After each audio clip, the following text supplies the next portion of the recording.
영화 속 스스로 움직이는 자동차나 비행기를 본 적 있나요? 이제 더는 영화 속 이야기가 아닌 가까운 미래에 등장할 모빌리티입니다. 그 흥미로운 이야기 지금부터 시작할게요. 인공지능은 AI라고도 부르는데 인간이 가지고 있는 지적 능력을 컴퓨터가 인공적으로 구현하는 것을 말해요. 슈퍼히어로 아이언맨을 돕는 자비스가 바로 AI인 거죠. 영화 속 자비스는 토니와 대화할 뿐만 아니라 행동 패턴을 분석하고 그에 알맞은 제안까지 하는데요. 그렇다면 우리 실생활 속 인공지능에는 어떤 것들이 있을까요? 의사를 대신하는 인공지능 수술 로봇, 바둑천재 이세돌과 대결한 알파고, 가전제품과 연결하여 작동과 조절을 할 수 있는 사물 인터넷까지 모두 인공지능 기술을 활용한 것이라고 볼 수 있어요. 놀랍게도 이러한 인공지능 기술을 모빌리티에도 연결해서 우리의 이동을 더욱 편하게 해줄 수 있다고 하네요. 모빌리티의 인공지능 기술은 크게 인지, 판단, 제어 순서를 거쳐요. 예를 들어 빠르게 달리고 있는 자동차가 아주 느린 나무늘보를 마주하게 되는 상황을 가정해 볼까요? 맨 처음 카메라나 레이더가 눈의 역할을 해서 나무늘보를 인지해요. 다음으로는 나무늘보를 피해야겠다고 판단해요. 마치 인간의 뇌를 대체한 것처럼요. 마지막으로 컴퓨터 제어를 통해 손과 발 역할을 하는 가속, 브레이크, 핸들 조작을 해요. 이렇게 인공지능으로 나무늘보를 피해 안전하게 이동할 수 있는 거랍니다. 현재 개발 중인 인공지능 모빌리티로는 자율주행 기반의 자동차, 항공, 선박이 있어요. 국내에서는 올해 무인선박 아라곤 3호와 아비커스에서 개발한 자율운행 선박 운항을 성공적으로 마쳤어요. 특히 이 배는 세계 최초로 대양횡단에도 나설 예정이라고 해요. 무인선박을 이용하면 사람이 직접 가기 힘든 위험한 지역도 운항할 수 있을 뿐만 아니라 선원의 실수로 인한 해양사고도 줄일 수 있겠죠? 항공 분야에서는 이미 오토파일럿이라는 낮은 수준의 인공지능 기술을 사용하고 있어요. 비행 조종사가 이륙과 착륙을 할 때는 직접 조종가를 이용해 비행기를 컨트롤하지만 순항 중일 때는 조종사의 개입 없이 인공지능으로 이동이 가능해요. 최근에는 더욱 진보된 인공지능 항공기를 개발하려는 노력이 있어요. 프로펠러가 4개 달린 인공지능 항공기 키티호크, 조종사 부족 문제를 해결하기 위한 무인 비행기 바하나 등 머지않아 이러한 인공지능 에어 모빌리티를 이용해서 출퇴근할 날이 올 수도 있겠네요. 전 세계적으로 사람들은 자율주행 자동차에 관심이 많아요. 선박과 항공보다 보편적인 모빌리티이기 때문이지요. 스스로 알아서 움직이는 자율주행 자동차는 사람이 운전하지 않아도 되기 때문에 운전으로 인한 피로를 줄일 수 있어요. 교통사고의 90%가 운전자 실수로 발생하는데요. 운전자의 잘못으로 인한 교통사고를 줄일 수 있고 모든 자동차가 교통의 흐름에 따라 운전하기 때문에 교통체증도 줄어들겠죠. 그리고 몸이 불편한 교통약자도 편안하고 자유롭게 이동할 수 있어요. 자율주행 자동차는 센서로 주변을 파악하고 판단하는데요. 센서로만 운전하는 기술은 아직 완벽하지 않아요. 도로 위 상황이 시시각각 변하기 때문이지요. 그래서 자동차에 무선 인터넷을 연결한 커넥티드 카를 개발 중이에요.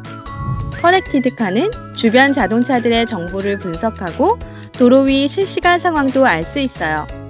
빙판이나 장애물과 같은 돌발 상황부터 날씨와 도로 표면 상태를 살펴서 실시간으로 정보를 제공하고 상황에 알맞게 자동차를 조종해요. 그리고 자동차의 주행 상태를 무선 인터넷으로 주변 사물에 전송해요. 예를 들어 자동차끼리 정보를 주고받으면서 주변 차량과의 간격 및 속도를 제어할 수 있고 자동차에 사람의 위치를 알려 보행자의 안전을 지키기도 해요. 그리고 자동차가 교통센터의 실시간 도로 상황을 주고받으면서 차량 흐름을 유지하기도 하죠. 그래서 다양한 상황에서도 안전하고 편리한 주행이 가능해요. 하지만 자율주행 자동차에도 약점이 있답니다.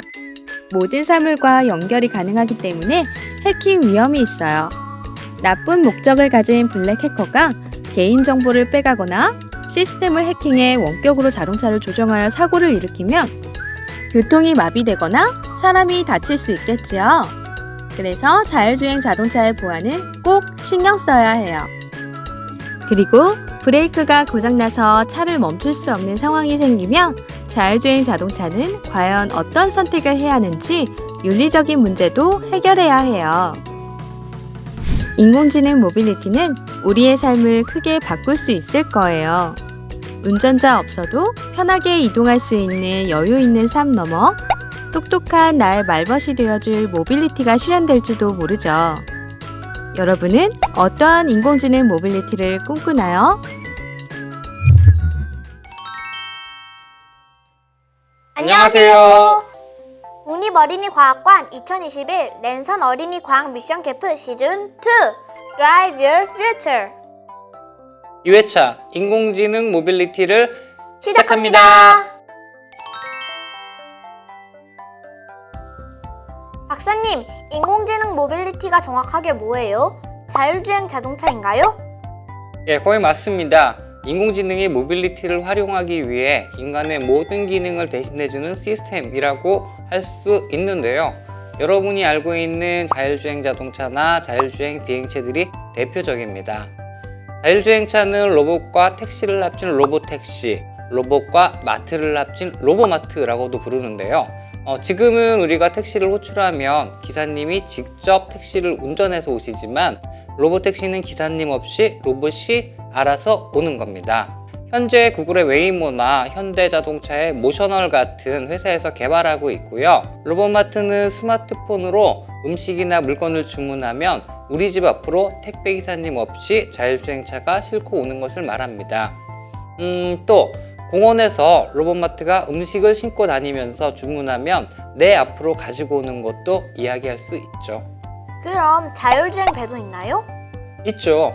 얼마 전에 메이플라워호라는 자율주행 선박이 시험 운항을 마쳤고 곧 대서양 횡단 여정을 떠날 예정입니다. 아시겠지만 메이플라워호는 1620년 영국 이민자를 태우고 미국 매사추세츠 주에 첫 발을 디뎠던 유사 깊은 배인데요. IBM이라는 회사에서 개발한 인공지능을 탑재하고 여정을 시작한다고 해요. 바로 인공지능이 선장과 선원 역할을 하는 거죠.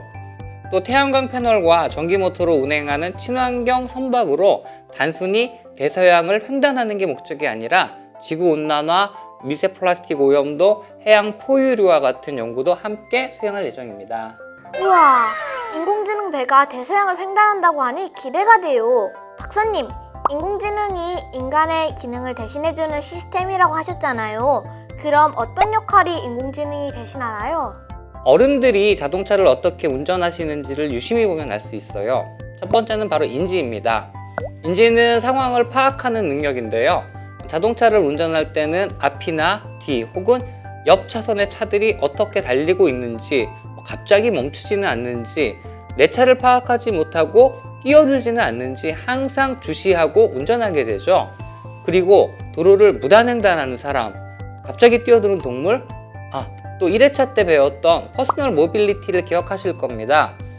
자전거나 킥보드와 같은 퍼스널 모빌리티도 항상 주의를 해야 돼요. 이런 만약의 상황들을 대비하기 위해서 운전사는 항상 모니터링을 해야 하고 갑자기 끼어들거나 예상하지 못한 상황들이 벌어지면 빠르고 안전하게 대응해야 합니다. 사고의 원인이나 사고의 상황을 감지해야 하는 기능인 거군요. 그렇죠. 그렇기 때문에 운전자는 항상 차와 주변 상황을 살펴야 합니다. 이게 바로 인지의 기능이고요. 그리고 두 번째는 판단입니다. 모니터링을 하다가 갑자기 위험한 상황을 인식하면 어떻게 행동해야 하느냐는 겁니다. 예를 들면 갑자기 앞에 차가 고장이 나서 멈췄는데 급정거를 하는 게 안전할지 혹은 옆 차선으로 차선을 바꿔야 할지를 판단해야 합니다. 물론 판단은 아주 빠른 시간에 해야 하기 때문에 쉽지는 않죠. 판단이 되면 그 다음에는 자동차를 제어를 해야 합니다. 급정거보다 옆 차선에 차가 없는 게 확인이 되면 차선을 바로 바꾸는 게 안전하겠죠? 이와 같은 인지, 판단, 제어의 과정을 대신하는 것이 바로 인공지능 모빌리티죠.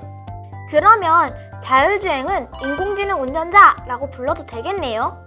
맞아요. 카메라나 레이더, 라이다 등의 센서로 차량 주변을 항상 모니터링하면서 주행하고 위험 상황이나 차량 조작을 해야 하는 상황에선 스스로 어떻게 움직여야 할지 판단하고 판단이 결정되면 자동차를 운전자 대신 조작하는 것이죠. 사람의 눈과 뇌, 손과 발의 기능을 인공지능이 대신해 주는 것이라고 할 수 있어요. 레이더와 라이다, 이름도 비슷한데 차이가 뭐예요? 아, 그러네요. 레이더는 안테나를 사용해서 무선으로 주변 물체를 탐지해 거리를 측정하는 역할을 하는 센서인데요. 전자기파를 발생시켜 물체에 쏘고 다시 돌아오는 전자기파로 거리와 방향을 알아내서 물체의 위치를 파악합니다. 아마 배 위에 뱅글뱅글 도는 안테나를 보신 적이 있을 겁니다. 그게 바로 레이더예요. 반면에 라이다는 빛을 이용해 주변을 탐색하는 장치입니다. 자율주행차를 보면 차 위에 빠른 속도로 계속 쉬지 않고 돌아가는 장치를 볼 수 있는데요.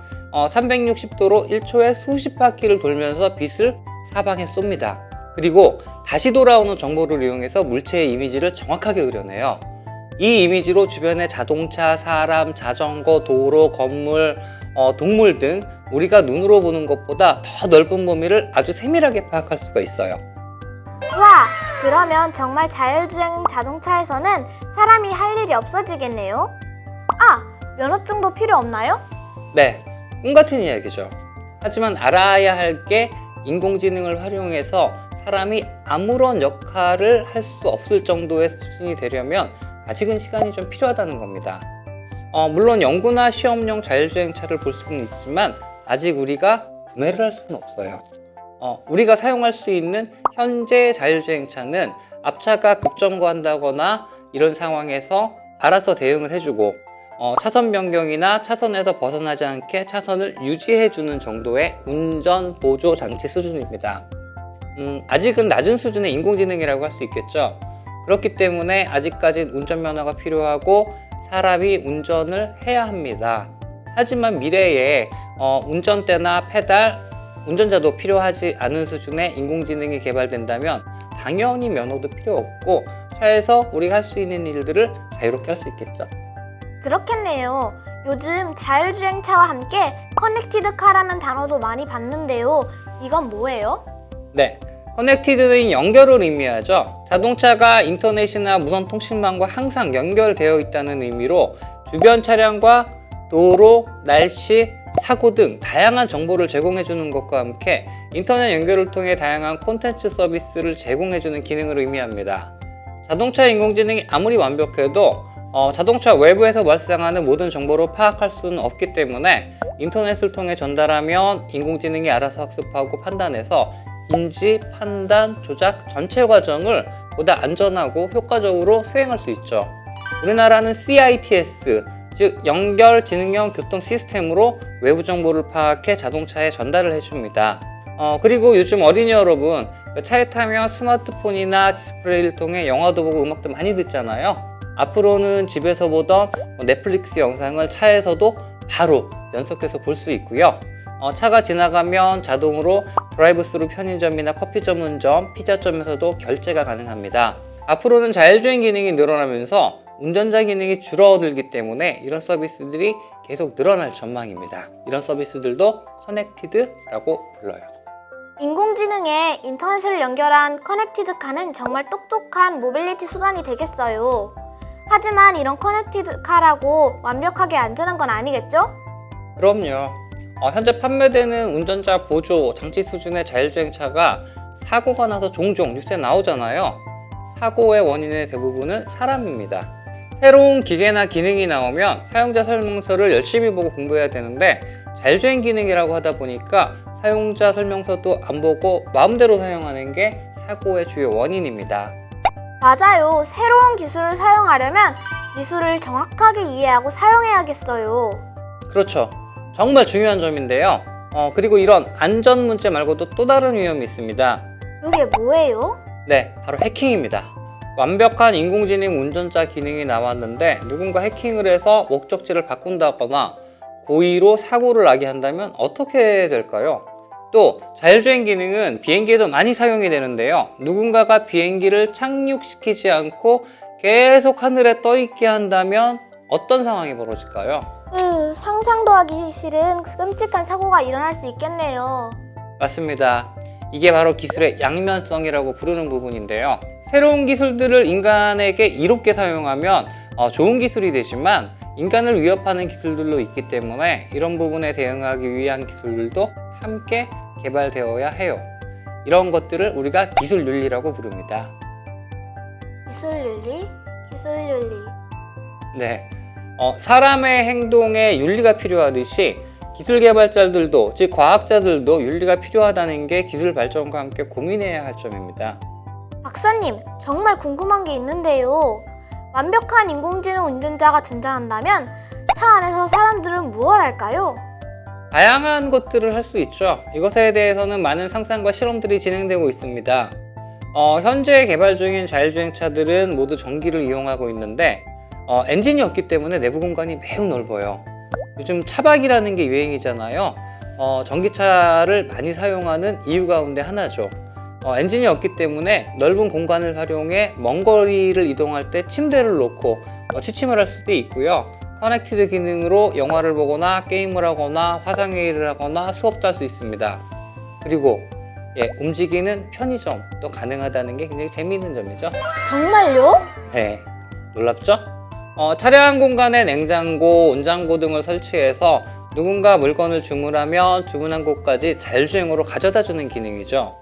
특히 코로나19로 비대면 배송 수요가 증가하면서 실제로 로보마트란 단어와 제품들이 많이 등장했습니다. 움직이는 편의점 혹은 움직이는 상점의 개념인 거죠. 그리고 미국에서는 자율주행 자동차 실험을 하면서 자율주행을 타는 사람들이 자율주행하는 동안 무엇을 하나? 라고 관찰한 보고서가 있는데요. 어린이들은 숙제를 가장 많이 한다는 조사 결과가 있었습니다. 미국에서는 숙제를 많이 내주나 봐요. 그럼 다른 질문이요. 완벽한 인공지능 운전자가 등장하면 운전자가 필요 없어질 뿐만 아니라 직업에도 많은 변화가 있을 거라고 하던데요? 네, 아무래도 인간의 기능을 대신하다 보니 사고가 줄어서 보험회사 일거리가 줄어들 수밖에 없고요. 고속도로를 갈 때 우리가 항상 들르는 곳이 어디죠? 휴게소요. 맞아요. 대단한 장소죠. 이런 휴게소가 많이 줄어들지도 몰라요. 특히 화물 배송차 같은 경우에는 아예 사람이 타지 않기 때문에 화물차 휴게소는 사라질 것으로 예상이 됩니다. 뿐만 아니라 화물차 휴게소에 있던 음식점이나 편의점, 그리고 그곳에 물건들을 공급하던 회사들에게도 영향이 크겠죠? 또 택시도 우리가 자율주행 자동차로 바뀌면 로보택시라고 부른다고 얘기했잖아요. 택시 기사란 직업에도 언젠가는 영향을 미칠 것 같습니다. 인공지능 덕분에 우리 생활이 편해지기도 하겠지만 해킹이나 일자리가 줄어드는 것처럼 안 좋은 변화를 가져올 수 있겠네요. 맞습니다. 그만큼 기술을 잘 알고 이해해야 우리가 미래에 대응할 수 있어요. 기술이 발전할수록 사람의 기능을 대신한다고 마음 놓고 있을 것이 아니라 기술을 더욱 이해해야 사람도 같이 발전할 수 있습니다. 오늘 인공지능과 모빌리티에 대해서 차두원 박사님과 함께 알아보았어요. 인간에게 편리함을 주지만 잘못 사용하면 위협이 될 수도 있다는 것, 그리고 새로운 기술들은 더욱더 잘 이해해야 한다는 것을 알았어요. 마지막으로 어린이 친구들, 우리에게는 수행해야 할 미션이 있어요. 영상 마지막에 나오는 미션을 확인하고 꼭꼭 수행해주세요. 시청해주신 어린이 여러분 감사합니다. 안녕.